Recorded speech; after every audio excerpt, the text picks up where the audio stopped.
Cabinet मंत्री रणजीत चौटाला का एक ऑडियो वायरल हो रहा है, जिसमें ऑडियो कॉल में उनका दर्द झलक रहा है। उन्होंने कहा कि कैप्टन अभिमन्यु और सुभाष बराला को हार का जिम्मेदार ठहराया। कुलदीप बिश्नोई और रणधीर पनिहार का भी नाम इस ऑडियो में लिया गया है। हालांकि हरियाणा न्यूज इस ऑडियो की पुष्टि नहीं करता। एक कार्यकर्ता से बातचीत का ऑडियो वायरल हो रहा है और इस ऑडियो के बारे में बताया जा रहा है कि ये कैबिनेट मंत्री रणजीत चौटाला का ऑडियो है। ये बड़ी खबर आपको बता रहे हैं और इस ऑडियो में रणजीत चौटाला का दर्द छलका है। उन्होंने कैप्टन अभिमन्यु, सुभाष बराला, कुलदीप बिश्नोई, रणधीर पनिहार का नाम इस ऑडियो में लिया है और इस ऑडियो में उनको अपनी हार का जिम्मेदार जो है वो बताते हुए नजर आ रहे हैं, बताते हुए सुने जा सकते हैं। ये ऑडियो आपको सुनवा देते हैं, लेकिन एक बार फिर से आपको बता दूं, हरियाणा न्यूज इस ऑडियो की पुष्टि नहीं करता। और जिसमें 10 को मिलेंगे, कोई भी नहीं होगा। ये तो गंदा अपने अंदर ही क्या करेंगे, बड़ी दुख की बात है। ये सारा कुलदीप भी था, वो ये पनिहार भी था। बिल्कुल बड़ा दुख हुआ, हम तो घर से बाहर नहीं निकले अब तक। कोई नहीं, मैं कह रहा हूँ मैं निकल गया बाहर, कोई बात नहीं। अब तो हो गया, आगे की लड़ाई 3 महीने बाद फिर आ गया। ये वो तो है ही। और किसी की बैटिंग कराए, कोई बात नहीं, अपना तो चुनाव अब होना है। नहीं सर जी, हम तो अपने भाई इलेक्शन से आपके पीछे लगे हुए हैं। मंजूर बराला ये सारों ने जो नाश करा है। हाँ, बिल्कुल नहीं, बिल्कुल ही सिंचाई कराऊंगा, चिंता ही नहीं करो, माफ नहीं करता। नहीं, बिल्कुल नहीं, ये तो सभी ने गद्दारी की हमारे साथ। तो सुना आपने, 4 नेताओं का नाम लेते हुए सुने जा सकते हैं रणजीत चौटाला। ये ऑडियो वायरल हो रहा है, बातचीत का ऑडियो है, फोन पर बातचीत का ऑडियो जो है वो लग रहा है, जिसमें साफ तौर पर 4 नेताओं के नाम लेते हुए सुनाई दे रहे हैं। एक बार फिर से आपको सुनवा देते हैं रणजीत चौटाला का ये वायरल ऑडियो। बराला ये जिसमें 10 को मिलेंगे, कोई भी नहीं होगा। ये तो गंदा अपने अंदर ही। क्या करेंगे, बड़ी दुख की बात है। ये सारा कुलदीप भी था, वो ये पनिहार भी था। बिल्कुल बड़ा दुख हुआ, हम तो घर से बाहर नहीं निकले अब तक। कोई नहीं, मैं कह रहा हूँ मैं निकल गया बाहर, कोई बात नहीं। अब तो हो गया, आगे की लड़ाई 3 महीने बाद फिर आ गया। ये वो तो है ही। और किसी की बैटिंग कराए, कोई बात नहीं, अपना तो चुनाव अब होना है। नहीं सर जी, हम तो अपने भाई इलेक्शन से आपके पीछे लगे हुए हैं। मंजूर बराला ये सारों ने जो नाश करा है। हाँ, बिल्कुल नहीं, बिल्कुल ही सिंचाई कराऊंगा, चिंता ही नहीं करो, माफ नहीं करता। नहीं, बिल्कुल नहीं, ये तो सभी ने गद्दारी की हमारे साथ। जिसमें 10 को मिलेंगे। तो आपने सुना, इस ऑडियो में जो बातचीत हो रही है कार्यकर्ता के साथ, जो फोन पर बातचीत हो रही है, उसमें यह दावा है कि रणजीत चौटाला ये बात कर रहे हैं दूसरी साइड से और वो उनकी आवाज भी ऐसा लग रहा है कि उन्हीं की आवाज है। हालांकि हरियाणा न्यूज इस ऑडियो की पुष्टि नहीं करता कि ये रणजीत चौटाला की ही आवाज है, रणजीत चौटाला ये बात कर रहे हैं, लेकिन जो बातचीत हो रही है उसके मुताबिक ऐसा ही लग रहा है कि रणजीत चौटाला बात कर रहे हैं और कुलदीप बिश्नोई, रणधीर पनिहार, कैप्टन अभिमन्यु और सुभाष बराला जैसे नेताओं का नाम वो ले रहे हैं। अपनी हार के लिए इन नेताओं को जिम्मेदार ठहरा रहे हैं और साथ ही ये भी कह रहे हैं कि खिंचाई करवाऊंगा, चिंता मत करो, इनको माफ नहीं करना। इस तरह की बातें रणजीत चौटाला कहते हुए दिखाई दे रही हैं। रणजीत चौटाला हिसार से भारतीय जनता पार्टी के उम्मीदवार थे और करीबी मुकाबले में कांग्रेस के जयप्रकाश से हारे।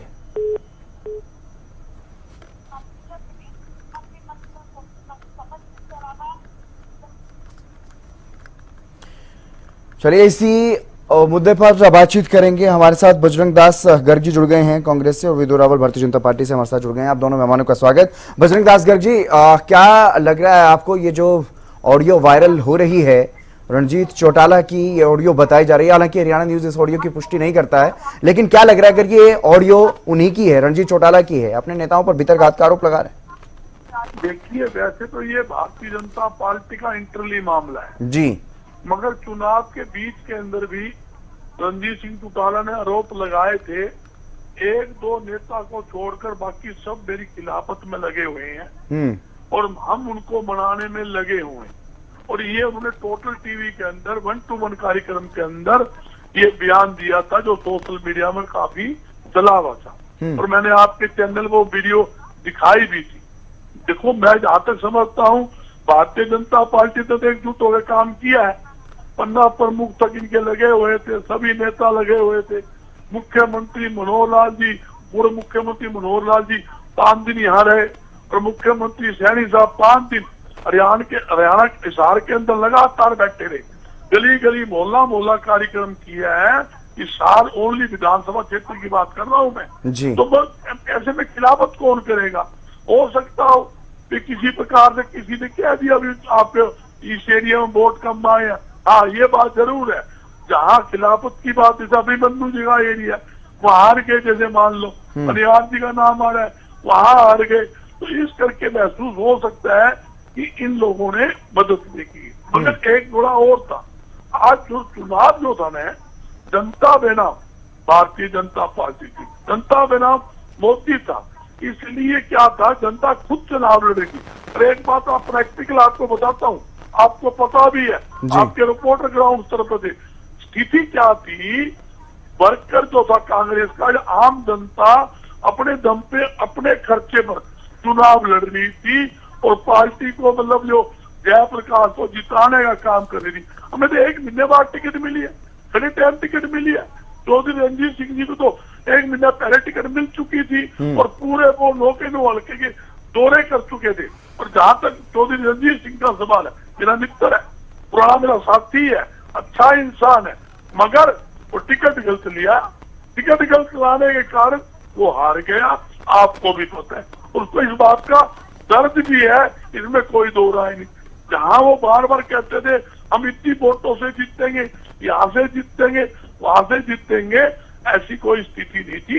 हार तो पहले भी दिखती थी, हार आज भी, मतलब जो मोल हार का था वो हार थी, उसी कारण हारे हैं। मैं नहीं समझता कि भारतीय जनता पार्टी किसी नेता ने तो उनकी खिलाफत करके किसी और की मदद करी हो, हमारी नॉलेज में नहीं है। क्यों नॉलेज में नहीं है? कि मैं लोकसभा का यहाँ का इंचार्ज था, पूरे चुनाव का मैं इंचार्ज था, मतलब इसलिए मेरे किसी प्रकार की नॉलेज नहीं है।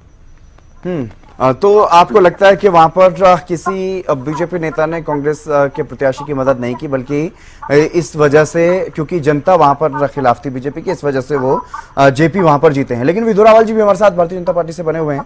विदुरावल जी, आपको क्या लगता है, ये ऑडियो आपने सुन ली होगी, मुझे लगता है, उम्मीद है मुझे, आपने ऑडियो सुनी होगी और इसमें उन 4 नेताओं का नाम भी आपने सुना होगा जिनका जिक्र रणजीत चौटाला कर रहे हैं। हालांकि मैं एक बार फिर से यह कह रहा हूं कि हम इस ऑडियो की पुष्टि नहीं कर रहे हैं, लेकिन इसमें जो आवाज सुनाई दे रही है वो लग रहा है कि रणजीत चौटाला जी की है और वो 4 नेताओं का जिक्र इसमें कर रहे हैं अपनी हार के लिए। विदुरावल जी, एक बार अपना सवाल दोहरा दीजिए प्लीज। विदुरावल जी, इस ऑडियो पर आप क्या कहना चाहेंगे भारतीय जनता पार्टी की तरफ से? जो आप ही के प्रत्याशी रहे हिसार से रणजीत चौटाला का ऑडियो बताया जा रहा है, इसमें वो 4 नेताओं का नाम ले रहे हैं जिन पर हार का ठीकरा फोड़ रहे हैं। देखिए, आप खुद ही कह रहे हैं कि इसकी पुष्टि की नहीं जा सकी वीडियो की। जी,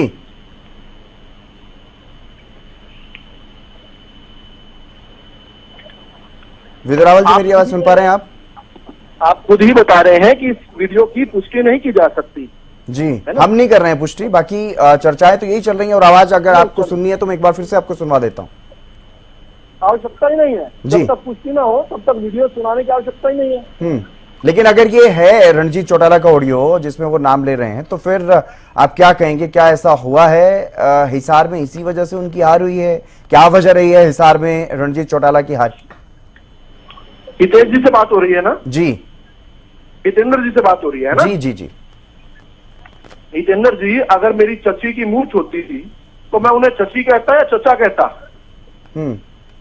जब आप पुष्टि कर ही नहीं रहे इस वीडियो की, तो आप अगर मगर के सवाल में क्यों डाल रहे हैं? सर, आपने अपनी समीक्षा की, आपकी बैठकें हुई, हिसार में हार की वजह क्या मान रहे हैं? मेरा तो सवाल ये है दूसरा। अच्छा, हार की वजह देखिए, अभी समीक्षा करेंगे हम लोग, हम चर्चा करेंगे, अपने वरिष्ठ नेतृत्व के साथ बैठकर करेंगे। देश भर के अंदर जो है, हम जिस प्रकार का नतीजा चाहते थे उस प्रकार का नतीजा नहीं आया हुआ, लेकिन इसके बावजूद भी ये कहना चाहेंगे कि जनता जनार्दन है, जनता बहुत विवेकशील है। कुछ हमें कमी रही होगी, कुछ हमारी बात हम ढंग से नहीं पहुंचा पाए होंगे, इस कारण से जो है ये दिक्कत रही होगी। लेकिन हितेंद्र जी, कुल मिला के बात किया, भारतीय जनता पार्टी एक ऐतिहासिक जीत के साथ जो है आई हुई है। और मैं सुबह से दिल्ली में अनेक जो कार्यक्रम हमारे हैं, हमारे जहाँ पर खुशियां मनाई जा रही है, उन खुशियों में शरीक हूँ। मुझे नहीं पता टीवी टेलीविजन पर क्या माहौल चल रहा है, लेकिन यहाँ पर दिल्ली के अंदर बहुत शानदार माहौल चल रहा है। मैं अभी जगत प्रकाश नड्डा जी के निवास पर हूँ यहाँ दिल्ली में, साथ मोतीलाल मार्ग पर। यहाँ खुशियां बांट रहे हैं लोग। इससे पहले नितिन गडकरी जी के पास थे, वहां पर भी लोग खुशियां बांट रहे थे। जो सुबह मनोहर लाल जी के साथ थे, वहां पर भी आशीर्वाद मिल रहा था। इसके साथ ही मुझे नहीं पता टीवी पर माहौल क्या है, लेकिन हम ये मानते हैं कि एक ऐतिहासिक जीत जो है भारतीय जनता पार्टी ने दर्ज की है, जो पिछले 60 साल में किसी को भी जीत नसीब नहीं हुई। तो भारतीय जनता पार्टी को उतना आशीर्वाद जो देश की जनता ने दिया है, हम देश की जनता का बारंबार धन्यवाद करना चाहते हैं। ये जीत हमें विनम्र बनाती है। जो कहीं पर हमें अपेक्षा से अनुरूप वोट नहीं मिला है, कहीं थोड़ा बहुत वोट मिला है, कहीं थोड़ी बहुत वोटों से, जैसे इशार की आप चीज कह रहे हैं, ऐसी किसी सीट पर अगर कहीं पर कमी रह गई है तो हम लोग समीक्षा करेंगे। और आप रेस्ट एश्योर्ड रहिए, केवल अगर पूरे देश की राजनीति में कोई एक ऐसी राजनीतिक पार्टी है जो कि समीक्षा करके, वो भारतीय जनता पार्टी है। और हम लोग समीक्षा करके आपके बीच में फिर लौटेंगे, फिर आपसे बात करेंगे और हम बताएंगे कि यहाँ पर कमियां रही, लेकिन साथ साथ कमियों को दुरुस्त करते हुए भी नजर आएंगे। लेकिन बहुत अच्छी बात है, आप बधाइयां बांट रहे हैं, खुशियां बांट रहे हैं। दिल्ली में माहौल अच्छा है, पार्टी के पक्ष में है, उसके लिए भी आपको बधाई। लेकिन हरियाणा की अगर मैं बात करूं तो हरियाणा में 10 में से 5 सीट आपके हाथों से निकल गई हैं सर, और उसमें से कई उम्मीदवार इस तरह की बातें करते हुए नजर आ रहे हैं जो अपने ही नेताओं पर अपनी हार को लेकर के आरोप लगा रहे हैं। देखिए, जब हार होती है और थोड़े से नैरो से मार्जिन से हार होती है जी, तो कई बार जो है खराब मूड में, कमजोर क्षण में व्यक्ति गुस्से में कभी कभी जो है अपने भाई, अपने मौसा, अपने फूफा को भी कभी कभी कुछ कह देता है जी। लेकिन ये इसको तात्कालिक मानना चाहिए। जो तात्कालिक रिएक्शन है वो असल रिएक्शन नहीं होता। इसलिए इससे अधिक जो है इसको क्या करे चर्चा। मुझे लगता है कि एक बार ये धूल बैठ जाने दी जाए, डस्ट को सेटल होने दिया जाए, और उसके बाद हम लोग आपके साथ बैठकर चर्चा करेंगे। वो चर्चा जो है वो ज्यादा प्रमाणित रहेगी। मुझे लगता है आज का समय जो है, आज तो इस बात पर गर्व करने का है कि किस प्रकार से जब भूपेंद्र सिंह हुड्डा 2 बार के मुख्यमंत्री रहने के बाद जब जनता के बीच में लोकसभा चुनाव में 2014 में गए थे, तो 1 नंबर से सीधा तीसरे नंबर की पार्टी बन गए थे। 10 में से केवल 1 सीट मसा जीत पाए थे, और वो सीट कौन सी थी? रोहतक की, जहां से बाहर इनको कभी दिखाई नहीं पूरा हरियाणा, केवल उस सीट पर सिमट गए थे। हम तो फिर भी आज 5 सीटें लेकर आए हैं। 2 सीटों में हमारा, 3 सीटों में मार्जिन बहुत थोड़ा सा रहा है, और 2 सीटों में ऐसा रहा है कि हो सकता है हमें और बेहतर वहां पर काम करने की आवश्यकता हो। हम फिर भी बहुत संतुष्ट हैं। हम जनता का नमन करते हैं, उनको प्रणाम करते हैं, और फिर से उनके बीच में जाएंगे, अपनी नीतियों को लेकर जाएंगे, अपना प्रचार प्रसार करेंगे, और जहां कहीं हमारी बताने में कमी रह गई थी उस कमी को भी दूर करेंगे। हमारा कार्यकर्ता आज तो इस जीत के लिए देश भर की जनता को धन्यवाद कर रहा है कि तीसरी बार नरेंद्र मोदी जी के नेतृत्व में एनडीए की सरकार बन गई। जी, बजरंग दास गर्ग जी भी हमारे साथ लगातार बने हुए हैं। बजरंग दास गर्ग जी, जो विदुरावल जी कह रहे हैं कि ये धूल ताजी है, ये दर्द ताजा है, इसलिए इस तरह की बातें सामने आ रही हैं, इस धूल को बैठ जाने दीजिए, फिर सब कुछ ठीक हो जाएगा, क्या ऐसा ही लग रहा है आपको? बजरंग दास जी,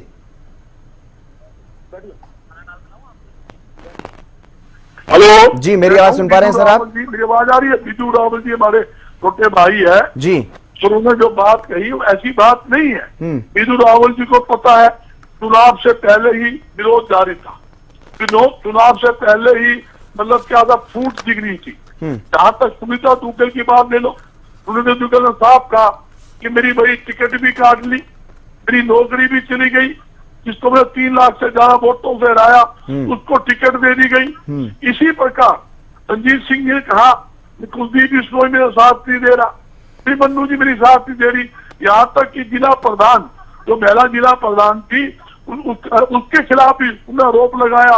वो बीच में चुनाव छोड़ के रूस के भाग गई थी। ये सारा हिसाब किताब मेरे पास चाहिए। जब मैं जिला प्रधान हूँ, रणजीत सिंह ने अपने रिश्तेदार फाइनेंस के लिए बिठा दिए थे, खर्चा लेने देने के लिए। मैं कहा भी मैं अकाउंट रखूंगी, वो कैसे रख सकते हैं? इस बात का वो प्रधान छोड़ के चले गए थे। तो यही बताना चाहता हूँ, कई चीजें ऐसी हो जाती है तो नाराजगी थी, नाराजगी के कारण ये दिक्कतें आई है, और वहां कहीं न कहीं किसी का तालमेल शुरू से लेकर आखिरी तक नहीं बैठा। मगर जहां तक मैं समझता हूँ, खिलाफत की बात, मैं बिजू रावल जी की बात से सहमत हूँ, खिलाफत नहीं करी होगी, मगर विचारधारा 1% भी इनकी नहीं मिल रही थी, इसमें कोई दो राय नहीं। जहां जहां मनोहर लाल जी हिसार में आए, आपने देखा हिसार के अंदर तो खास तौर पे जितनी भी जनसभा मनोहर लाल जी ने की या उन्होंने की, सैनी साहब ने मुख्यमंत्री की, कहीं भी ना तो कुलदीप दिखा ना आप अभिमन्यु दिखा। यह जरूर है उनकी स्टेज पे जरूर आए, जो अमित शाह जी आए उसकी स्टेज पर जरूर थे, उसकी स्टेज के ऊपर ही थोड़ी नाराजगी हुई। कुलदीप इसमें रूस के नीचे उतर गया था, उसका एक रीजन था, उसकी कुर्सी काफी दूर लगा दी थी, इसलिए वो नाराजगी करके नीचे उतर गया, फिर उसको ऊपर लाया गया था। ये पूरा सीन हमने खुद देखा है। तो ये बता दो ये नाराजगी थी, इसमें कोई दो राय नहीं, पर ये कहूं मैं नाराजगी के कारण गद्दारी करी है, जैसे उसने वोट उसको खिलाफ दिलवाई है, ऐसी कोई बात नहीं। उन्होंने अपनी पार्टी के लिए काम किया है, कि वो दूसरी पार्टी को हो तो जो बात होगी तो हमें पता है, मेरे आइडिया से ऐसा कोई बात नहीं हुई। बात तो थी, तो स्टार्टिंग में आपको पता है ये भी आया कैंडिडेट बदला जाएगा, वो क्या कैंडिडेट है। जब सर जयप्रकाश आने के बाद 5 दिन तो चर्चा ही चली, कैंडिडेट बदले जा रहे हैं, ये भी बदलेगा, सब जगह बदलेगा। मगर वहां स्थिति क्या रही, मनोहर लाल जी ने आके प्रेस कॉन्फ्रेंस करके इस बार कांग्रेस में भारतीय जनता पार्टी जो सेक्टर 14 के बाहर है वहां कहे कोई कैंडिडेट नहीं बदला जाएगा, ये मजबूत कैंडिडेट है, जो हाईकमान ने फैसला करा वो ही रहेंगे और हम जीतेंगे। ये भी तो ध्यान दिया, जो उनका मुंह का वर्डिंग है वो भी बताना चाहता हूँ। तो ये वैसे पार्टी का इंटरनली मामला है। बिल्कुल, चर्चाएं तो चलती रही, चुनाव से पहले, वोटिंग से पहले लगातार इस तरह की चर्चाएं जो हैं वो चलती रही, लेकिन विद्युत रावल जी क्या आपको भी लग रहा है कि कहीं ना कहीं कुछ चूक यही रही है कि जो कैंडिडेट हैं वो इस तरह के उतार दिए गए जिनकी वजह से जो क्षेत्रीय नेता हैं वो भी नाराज हो गए और जो कार्यकर्ता हैं उनमें भी कुछ नाराजगी का एक मैसेज चला गया, इसी वजह से ये हार हुई है इन सीटों पर? देखिए मैं ना तो चुनाव के अंदर जो है प्रत्याशी चयन समिति है, ना तो उसका सदस्य था, हाँ। ना ही मेरे पास प्रत्याशी के बारे में कमेंट करने की अथॉरिटी है। मेरे शीर्ष नेतृत्व में जो हमारे बीच में कमल का फूल देकर जिनको भेजा, मेरे लिए जो है वो सोने जैसे थे। मेरे जैसे हर कार्यकर्ता का काम है जो कमल का फूल लेकर आए, उस कमल का फूल लाए हुए प्रत्याशी को जनता के बीच में किस प्रकार से उनकी बात रख पहुंचाना और उनके लिए काम करना, और उनके हाथ कमल का फूल वो लेकर आए हैं और जनता का आशीर्वाद उनके मार्फत से नरेंद्र मोदी जी तक पहुंचाना। मेरे जैसे कार्यकर्ता का तो इतना काम है। मैं इतनी हैसियत नहीं रखता, जो कैंडिडेट्स हैं उनकी कैंडिडेचर की मेरिट पर मैं उस पर जो है कोई उत्तर देता हूँ। हाँ, इतनी बात जरूर कहता हूँ कि जनता के बीच में बड़े भोंडे प्रकार से इस बार कांग्रेस ने अपना चुनाव प्रचार किया था। कहते हैं जब दिया बुझने वाला होता है तो ज्यादा फड़फड़ाता है। इस बार कांग्रेस में वो फड़फड़ाहट दिखाई थी, जनता के बीच में जाकर झूठ बोला उन्होंने निरंतर, जिस झूठ को आज मैं डिबेट दर डिबेट, प्रवक्ता दर प्रवक्ता पूछता हूँ। आज फिर एक प्रयास कर लेता हूँ, आपकी डिबेट के माध्यम से प्रयास कर लेता हूँ, जिसको सब्सटेंशिएट नहीं कर पाएंगे। उन्होंने खुले तौर पर चुनाव के पहले वोट डाल, बीच में ना बोलिए, प्लीज बीच में ना बोलिए, अभी तो पूछा ही नहीं मैंने, अभी तो फड़फड़ाइए मन, अभी पहले पूछने दीजिए फिर फड़फड़ाना। जनता के बीच में वो गए और जनता के बीच में उन्होंने कहा कि देश के अंदर संविधान खतरे में है। जिन लोगों ने जम्मू कश्मीर में संविधान को लागू नहीं होने दिया 70 साल तक 370 के कारण, उन लोगों ने, जिस व्यक्ति ने 370 हटाकर संविधान जम्मू कश्मीर में लागू करवाया, बाबा साहब का संविधान, उनके बारे में यह दुष्प्रचार किया। आज वो कम से कम, अब चुनाव हो चुका है, अब कम से कम आपके टीवी चैनल के माध्यम से हमें यह समझा दे कि संविधान किस प्रकार से खतरे में था। उन्हें यह भी बताना चाहिए कि जो पार्टी, कांग्रेस पार्टी, कर्नाटक से लेकर असम तक जो है प्रयास में थी कि आरक्षण को खत्म कर धर्म के आधार पर मुस्लिमों को दिया जाए, वो पार्टी उल्टा भारतीय जनता पार्टी पर किस प्रकार से जनता के बीच में आरोप लगा रही थी कि भारतीय जनता पार्टी जो 2 बार से जीतती आ रही थी, नरेंद्र मोदी 2 बार से प्रधानमंत्री थे, 2 बार तो उन्होंने संविधान को नहीं छेड़ा, 2 बार तो आरक्षण नहीं छेड़ा, लेकिन तीसरी बार बन जाएंगे तो वो आरक्षण खत्म कर देंगे।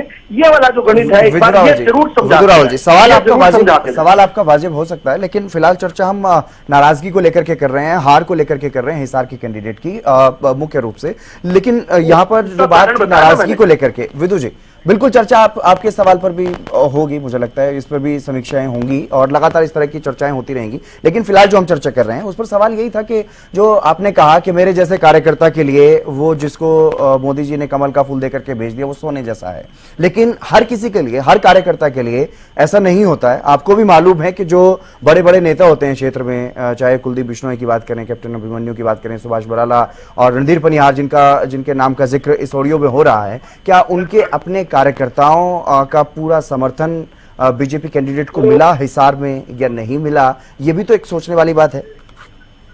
निश्चित तौर पर मिला। भारतीय जनता पार्टी के प्रत्येक कार्यकर्ता का समर्थन भारतीय जनता पार्टी के हर प्रत्याशी को मिला, पूरे हिंदुस्तान में मिला। कार्यकर्ता वही होता है जो सूचना के बाद सोचना बंद करता है, सूचना और आदेश का अक्षरशः पालन करता है। कार्यकर्ता एक सैनिक होता है, सेनापति के आदेश के बाद जो है वो उसके बाद चिंतन मंथन नहीं करता है, उसके बाद आदेश के उलट कोई कार्य नहीं करता है, उसी को कार्यकर्ता कहा जाता है। जो इससे इतर होता है वो कार्यकर्ता होता ही नहीं है। चलिए, बहुत शुक्रिया विदु रावल जी हमारे साथ इस चर्चा में जुड़ने के लिए, और बजरंग दास गर्ग जी आपका भी बहुत बहुत शुक्रिया इस खास चर्चा में जुड़ने के लिए। लेकिन सवाल अभी भी यही बना हुआ है कि आखिरकार हार के लिए जिम्मेदार कौन है, क्योंकि जो ऑडियो सामने आया है उसमें कई नेताओं का नाम लिया गया है। हालांकि एक बार फिर से स्पष्ट कर दूं, हरियाणा न्यूज इस ऑडियो की पुष्टि नहीं करता है जो रणजीत चौटाला का ऑडियो बताया जा रहा है। लेकिन इस ऑडियो के बाद अब खलबली मचना जरूर लगभग तय है, क्योंकि कई बड़े नेताओं का नाम इस ऑडियो में रणजीत चौटाला लेते हुए सुनाई पड़ रहे हैं।